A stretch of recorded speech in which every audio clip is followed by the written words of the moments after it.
Sidoarjo ini tetap menjadi wilayah yang rawan narkoba karena kami tahu Sidoarjo ini levelnya kabupaten, tapi punya penjara terbanyak se-Indonesia selain Jakarta atau Nusa Kambangan. Jadi Sidoarjo ini punya penjara paling banyak.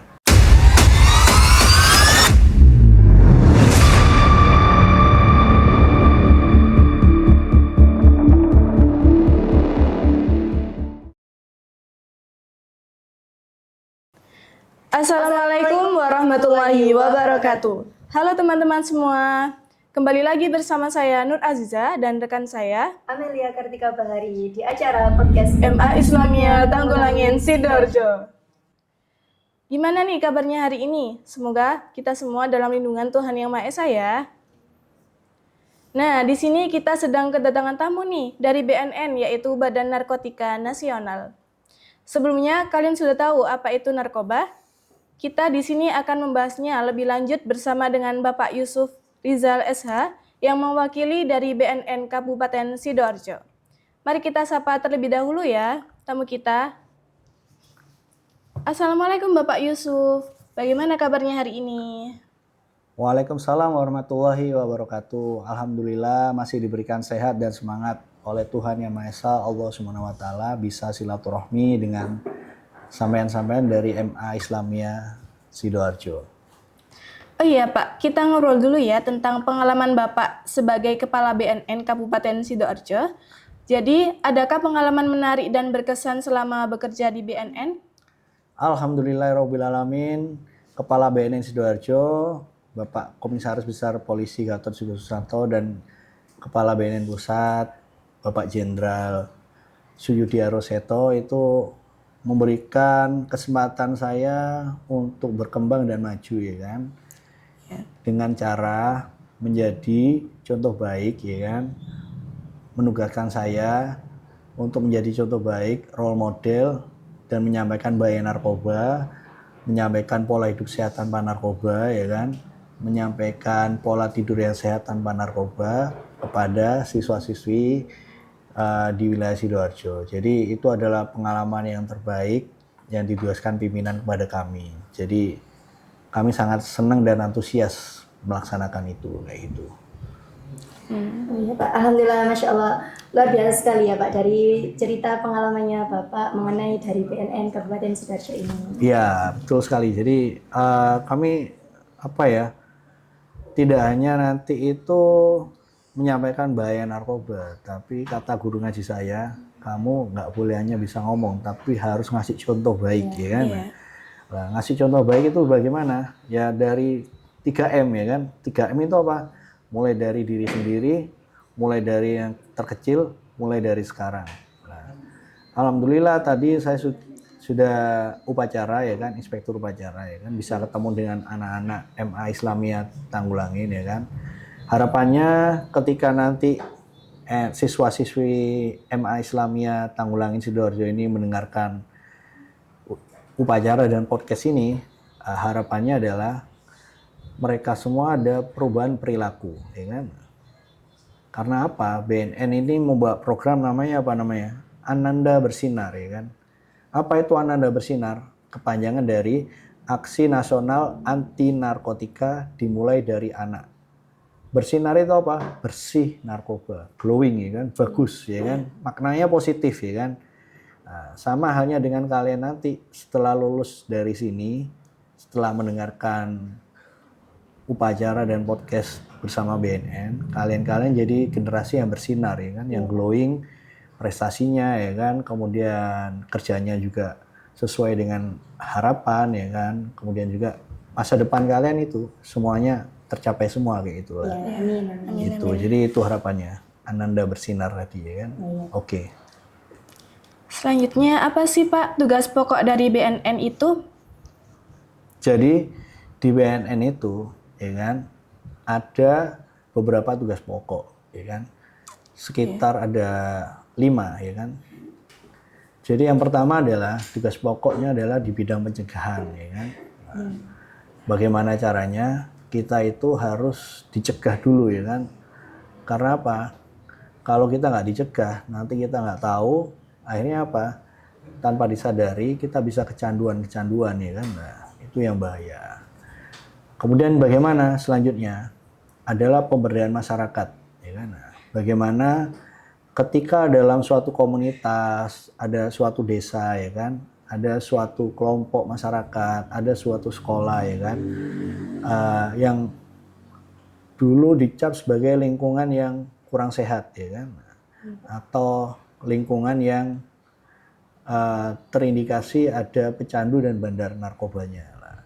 Di situ nanti kita akan kasih pelatihan soft skill, ya kan, ngasih pelatihan ketahanan keluarga di narkoba, ya kan, kemudian kita adakan tes urin, ya kan, di lingkungan itu bagaimana caranya masyarakat itu yang berada di lingkungan itu berdaya dan punya semangat untuk move on, tidak terkena efek negatif dari masalah narkoba kayak gitu. Jadi itu. Kemudian yang ketiga adalah rehabilitasi. Jadi bagaimana semuanya itu, ya kan, pasti pernah urusan dengan narkoba, semua manusia, ya kan. Betul ya. Pastinya. Mulai dari kita lahir sampai kita meninggal itu pasti urusan dengan narkoba. Baik narkoba yang melanggar undang-undang ataupun narkoba yang secara medis, ya kan. Nah, itu kita pernah. Nah, bagaimana caranya kita itu bijak menghadapi itu? Karena apa? Narkoba itu boleh untuk pengembangan ilmu pengetahuan dan itu pengembangan ilmu pengetahuan, teknologi dan medis. Jadi boleh. Jadi itu lah, ketika kita nggak bijak, ketika kita nggak tahu, ya kan? Karena awalnya kita itu anak-anak itu biasanya mungkin kecanduan HP, mabar sampai subuh, ya kan. Kemudian juga kecanduan makanan minuman instan, ya kan. Akhirnya apa? Dia sakit, ya kan. Nah, akhirnya apa? Dia akan konsumsi obat-obat yang bikin semangat, ya kan. Ketika anaknya konsumsi obat yang bikin semangat, ya kan. Akhirnya apa? Dia kecanduan karena efeknya itu stimulan, menambah tenaga dan energi. Ketika kecanduan, akhirnya apa? Sulit berhenti, sulit move on. Awal tahun ini kita nemu ada siswa SMP sukanya kayak gitu, mabar sampai pagi, sampai subuh gitu. Akhirnya apa? Dia menggunakan sabu, ya kan, tujuannya menambah semangat dan energi gitu. Akhirnya tes urinnya positif lah, dibawa ke BNN, akhirnya diobati, direhabilitasi. Nah, direhabilitasi itu seperti apa? Ya nanti itu ada konseling, ya kan.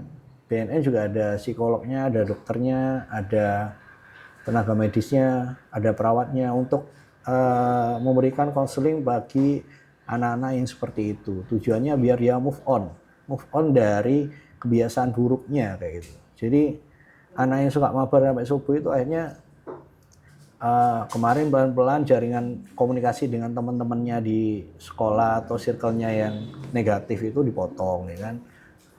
Itu pun dia awalnya berontak, ya kan. Kayak apa ya, nggak mau gitu loh. Jadi kayak dia itu apa ya, lo ini untuk berubah gitu. Iya gitu, nggak mau. Dia nggak mau dipisah dengan temannya sampai HP-nya diminta itu mau marah-marah gitu Ya, kan. berat gitu kan. Nah, karena apa? Ya itu tadi. Karena itu tadi, kecanduan itu tadi, sampai efeknya seperti itu. Akhirnya itu tadi, di konseling selama 8 kali, harapannya nanti pola hidup, pola makan, dan pola circle pertemanannya berubah dan dia lebih baik kayak gitu. Kemudian selanjutnya yang keempat adalah pemberantasan, ya kan. Ketika dia dicegah nggak mau, ya kan.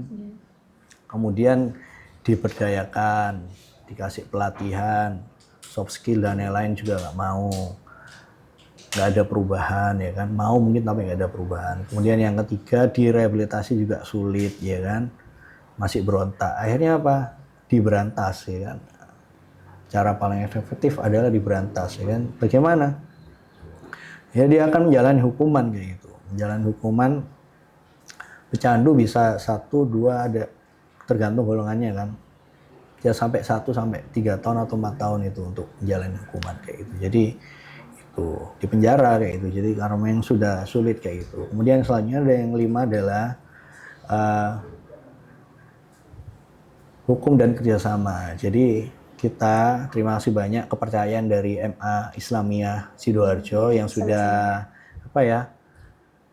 mau bekerja sama dengan BNN, mau agar lingkungan sekolahnya ini menjadi lingkungan yang bersinar, sehat dan bersinar narkoba. Nah, ini kita sambut dengan antusias, semangat itu. Bagaimana caranya kita kerjasama ini tidak sebatas hanya inspektur upacara, kemudian podcast kayak gini. Mungkin nanti ketika ada momen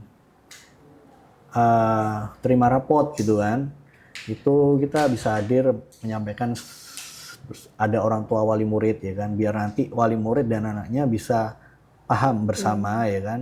Jadi yang ada, kalau siswa ada yang suka mabar, suka nongkrong malam, suka apa, bisa move on ya kan kayak gitu. Jadi itu. Kemudian juga ada momen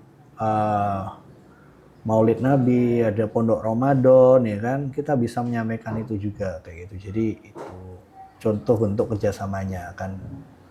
Atau nanti kalau mbak-mbaknya ini yang sudah peduli seperti ini, jadi apa? Kalian akan dibekali BNN jadi relawan atau penggiat kayak gitu. Relawan atau penggiat itu ibaratnya kalian itu seperti pegawai BNN tapi di sekolahnya masing-masing kayak gitu. Dan itu di tetangga sampean, di SMP Hang Tua 5 dan beberapa sekolah juga di SMP Prambon, kemudian di SMP Satu Candi, itu sudah ada relawan dan penggiatnya. Bagaimana itu biasanya juga termasuk anak OSIS-nya juga itu, atau anak PMR juga ya kan. Nah, itu nanti bisa menjadi apa ya? Contoh. Ya, contoh baik bagi teman-temannya, circle-nya kayak gitu. Karena apa? Masalah narkoba itu biasanya kalau yang ngasih tahu gurunya atau yang ngasih tahu polisi atau BNN, mereka itu takut, betul kan? Mereka itu takut atau apa? Takut, wegah atau apa ya, pokoknya males lah urusan dengan kayak gitu lah. Lah siapa yang bisa? Yaitu tadi kalian sebagai remaja teman sebaya ya kan, koncone, circle, apalagi ya, gengnya ya kan. Nah, itu yang ngasih tahu bagaimana caranya teman-teman di sekitar kalian itu bisa move on menjadi lebih baik ya kan, pola tidur, pola makan dan aktivitas sehari-harinya kayak gitu. Biar apa tadi? Untuk ananda bersinar tadi. Itu jadi itu tugas fungsi dari BNN tadi itu ya. Iya. Terima kasih Pak. Siap. Oke, selanjutnya kira-kira sejauh mana sih Pak penyalahgunaan narkoba di kalangan pelajar di Sidoarjo saat ini? Sidoarjo ini tetap menjadi wilayah yang rawan narkoba karena kalian tahu Sidoarjo ini levelnya kabupaten, tapi punya penjara terbanyak se-Indonesia selain Jakarta atau Nusa Kambangan kayak gitu. Jadi Sidoarjo ini punya penjara paling banyak. Lah itu rawan kriminal, rawan kasus narkoba di itu. Biasanya mereka masuk karena kasus narkoba gitu kan. Nah, itu. Jadi kita punya 6 penjara kayak itu. Yang daerah lain, mungkin daerah Pasuruan, daerah Mojokerto, daerah Probolinggo dan lain-lain cuma 1 kayak gitu. Kita punya 6. Jadi itu rawan di situ. Kemudian yang kedua, di Sidoarjo juga ini punya bandara terbesar se-Indonesia, yaitu bandara apa namanya? Bandara itu. Apa ayo? Ya. Ini di sini. Bandara apa itu? Yang besar itu loh. Juanda. Ya betul. Ya kan? Kita punya bandara terbesar se-Indonesia. Bagaimana caranya? Orang, sampean tahu nggak? Kalau kalian lihat pertandingan olahraga, betul ya? Iya. Tahu? Kemarin Indonesia futsal lawan siapa kemarin? Melawan Iran. Ya kan? Atau melawan negara lain, ya kan? Semua negara di dunia ini, 100 negara lebih, itu pengen negaranya sehat dan juara. Lah, bagaimana negara Indonesia itu kalah? Caranya dikasihlah narkoba. Lah, masuknya dari mana? Masuknya dari bandara ya kan? Karena apa? Bandara Juanda itu orang, barang dari seluruh dunia lewatnya Juanda. Nah, kayak gitu. Tanpa disadari ya kan? Itu masuknya. Bagaimana negara Indonesia kalah? Dicarilah kecanduan narkoba, ya kan, kecanduan HP. tidak sebagaimana mestinya, kecanduan makanan instan yang mengandung 5P, ya kan. Sekali dua kali nggak masalah ya makan minuman instan, tapi yang setiap hari bertahun-tahun itu yang bahaya kayak gitu. Jadi itu tanpa disadari semua negara pengen negaranya menang dan juara, itu negara lain masuk lewat situ untuk merusak, melemahkan Indonesia biar kalah ya kan. Itu. Kemudian juga Indonesia ini kalau menurut Pak Presiden Prabowo itu adalah ujung dari ujung. Indonesia itu mirip dengan wilayah Eropa ya kan. Iya. Jadi apa? Eropa itu luas sekali. Ada berapa negara itu mungkin? Kurang lebih 20 apa 30 negara itu kan Eropa itu kan. Lebih mungkin. Sekitar segitu ya Pak. Jadi kita itu mirip dengan ngurusi banyak negara. Itu. Jadi kadang kita itu dari wilayah sana ya kan. Makanya kita punya terminal besar di Indonesia, Sidoarjo itu apa? Terminalnya apa namanya? Terminal Bungurasi. Bungurasi. Jadi orang dari wilayah provinsi sana, mungkin dari Aceh yang dulu terkenal dengan ganja ya kan, dari Sumatera Utara juga itu Selat Malaka itu orang masuk luar negeri bebas, barang dari manapun bisa masuk, dikirimnya ke lewat terminal itu tadi ya kan. Nah, seperti itu. Jadi itu gambaran mengapa apa ya, narkoba di wilayah Sidoarjo itu rawan ya kan. Rawannya seperti itu. Nah, itu apalagi pelajar ya kan. Pelajar itu harus benar-benar itu ya, proteksi mulai dari sekarang biar nggak terpengaruh dengan yang masalah narkoba itu kayak itu. Ya, Oke. baik, Pak. Untuk pertanyaan selanjutnya Pak, dari sekian banyak program yang BNN selenggarakan, apakah ada salah satunya untuk merehabilitasi hingga sembuh korban penyalahgunaan narkoba ini? Bagaimana menurut Bapak? Tadi sekilas sudah saya kasih gambaran tadi tentang rehabilitasi. Kemudian programnya seperti apa lah? Itu ada rawat inap dan rawat jalan gitu. Kemudian juga kalau mau ya kan adik-adik, kalau mau rehab gratis itu bisa dikirim ke balai rehab milik BNN yang ada di sekitar 4 lokasi ya kan. Yang pertama di Makassar, kemudian di Bogor, kemudian di Tanah Merah Samarinda, kemudian ada di Lampung. Ya. Tempat-tempat itu adalah biar kalian bisa move on ya kan. Move on dari circle yang kurang baik ya kan, atau circle yang kurang sehat kayak gitu. Jadi dibawa ke sana. Itu gratis di sana kayak gitu. Jadi kemudian setiap tahun juga kita ada kuota 30 orang ya kan. Nah, kalau kuotanya full maka mau nggak mau kalian harus dibawa ke tempat rehab swasta. Nah, kalau tempat rehab swasta itu biasanya karena swasta itu segala operasionalnya itu mandiri, makanya kalian harus berbayar di situ. Nah, itu kalau kuotanya sudah penuh. Makanya kalau memang pengen sembuh, pengen sehat, awal-awal tahun segera lapor BNN biar nanti dapat kuota yang gratis itu, biar nanti comeback stronger ya kan.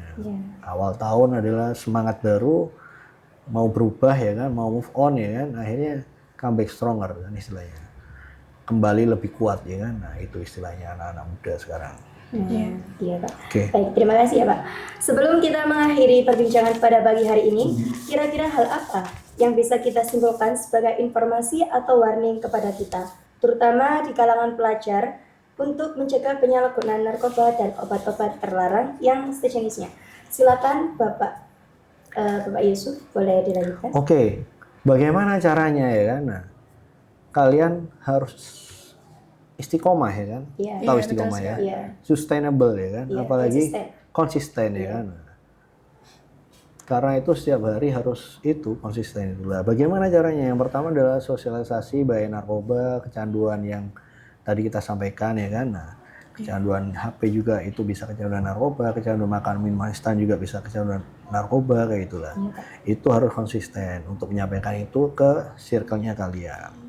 Kemudian kalau memang ada yang terindikasi kasih tahu sulit ya kan, nah, coba kasih shock terapi ke teman-teman yang kayak gitu yang nggak mau move on ya kan, untuk dites urin ya kan, nah, biar nanti mereka ada shock terapi biar nanti sadar gitu loh. Kemudian juga yang ketiga kalian kan punya sosmed nih ya kan, nah, Kalian harus bangga dengan sosmednya sekolah, sosmednya kalian masing-masing. Tapi bukan riak loh ya. Iya. Iya. Bangga tapi bukan riak. Dengan nilai-nilai moral yang diperjuangkan. Jadi bukan narsis ya kan? Iya. Apa NPD namanya sekarang? Apa itu? Iya betul. Nah, apa itu ya? Ya Iya. kayak gitulah narsis ya kan. Nah, jadi bukan narsis dengan itu, tapi lebih pada nilai yang diperjuangkan. Contoh ya kan, kalau kalian sekolah Islam ya kan, sebenarnya nilai-nilai Islam itu sudah ada mengatur tentang narkoba ya kan. Di Al-Quran, di hadis itu sudah disebutkan juga narkoba itu dilarang, mengundi nasib itu dilarang, berjudi itu dilarang ya kan. Iya. Tapi juga diperbolehkan. Nah, ada yang bermanfaat juga. Nah, bermanfaatnya apa? Untuk pelayanan kesehatan, ilmu pengetahuan, dan teknologi itu diperbolehkan. Contoh kalau kalian nanti jadi dokter ya kan, atau jadi perawat, akan belajar dengan narkoba kayak gitu. Boleh ya kan. Kalau kalian nanti siswa-siswa sini ya kan lulus dari sekolah kemudian tutup buku buka terop ya kan, tahu apa itu? Menikah ya kan, daripada pacaran nggak jelas ya kan, runta-runtu nggak jelas ya kan. Nikah. Kemudian apa? Nikah, kemudian hamil, kemudian melahirkan biar nggak sakit disuntik narkoba juga kan. Itu jadi itu semua lah, itu bagaimana caranya nilai-nilai itu disampaikan lewat media sosmed ya kan. Seperti poster gitu kan ya Pak. Poster ya, konten itu aja update status atau di-upload di IG-nya masing-masing gitu kan. Nah, seperti podcast nanti ini bagaimana caranya bisa diketahui oleh seluruh siswa dan masyarakat bahwasanya MA Islamiyah ada sekolah yang baik, bersinar ya kan, bersinar narkoba lah, itu digunakan seperti itu. Kemudian juga podcast seperti ini sudah bagus ya kan, diskusi. Kemudian tadi membentuk satgas tadi kan. Nah, satgas biasanya anak-anak OSIS yang peduli seperti itu jadi satgas atau relawan atau penggiat. Jadi itu sedikit gambaran yang harus dilaksanakan oleh pihak sekolah biar nanti tambah baik juga. Kantin sehatnya juga diperhatikan juga ya kan. Nah, jadi itu biar nanti seluruh kerjasamanya semuanya gitu biar lebih baik MA Islamnya. Kemudian kesimpulan terakhir ini ya. Iya, Pak. Kalau kalian itu beragama ya kan, sebenarnya kita itu kalau kata dosen saya dulu kuliah di hukum UNER, itu dosen saya bilang Pancasila itu adalah nilai agama yang universal ya kan, yang menyeluruh agama apapun, karena Indonesia itu Bhinneka Tunggal Ika ya kan, ada agama Hindu, Kristen ya kan, Katolik, Buddha, Konghucu dan lain-lain ya kan. Jadi nilai Pancasila itu adalah nilai agama yang sifatnya universal. Sampai dosen saya itu bilang Pancasila adalah pancaran, si itu sinar, la itu Allah ya kan. Baru tahu apa? Baru dengar atau anu? Ya mungkin sedikit baru tahu, ya dengar, tapi Cuma ya belum dipelajari lebih lanjut gitu. dalam gitu. Pancasila, pancaran sinar Allah ya kan. Nilai dari agama universal itu lewat Pancasila ya kan. Nah, bagaimana contoh ketuhanan yang Maha Esa ya kan. Nah, Tuhan sudah memberikan kita makanan yang sehat, halal, thayyib, baik ya. Sampai pemerintah Indonesia lewat Pak Presiden kita bikin makan bergizi ya kan, makan bergizi gratis ya. Nah, itu adalah contoh bagaimana kita itu untuk menjadi ananda yang bersinar ya kan. Iya, Pak. Nah, rajin belajar, aktif olahraga, kemudian sayangi keluarga, harus pulang setiap hari, komunikasi sama ibu bapak ya kan. Nah, itu semua adalah nilai-nilai agama. Kalau kebetulan di sini agama Islam ya kan. Di situ ada semua kayak itu. Jadi semua itu ada. Harus kita kembali lagi harus bersyukur sama Tuhan ya. Itu aja. Karena kalau kita bersyukur sama Tuhan semuanya mudah, semuanya murah. Betul kan? Iya betul. Betul nggak? Iya betul banget. Contoh kita kena hujan, alhamdulillah. Kena panas, alhamdulillah. Kumbahane garing, betul kan? Oh iya. Laundry larang, betul kan? Iya. Iya, kumbahane garing. Kena hujan, alhamdulillah. padinya bisa tumbuh, ya kan, tandurannya bisa tumbuh. Akhirnya apa? Beras murah, ya kan. Nah, kayak gitu. Jadi itu saja, bersyukur sama Tuhan, ya kan. Karena Pancasila itu bilang ketuhanan yang Maha Esa. Nah, Tuhan sudah ngasih kita makanan yang semua yang baik, ya kan. Tergantung kita mau bersyukur apa enggak.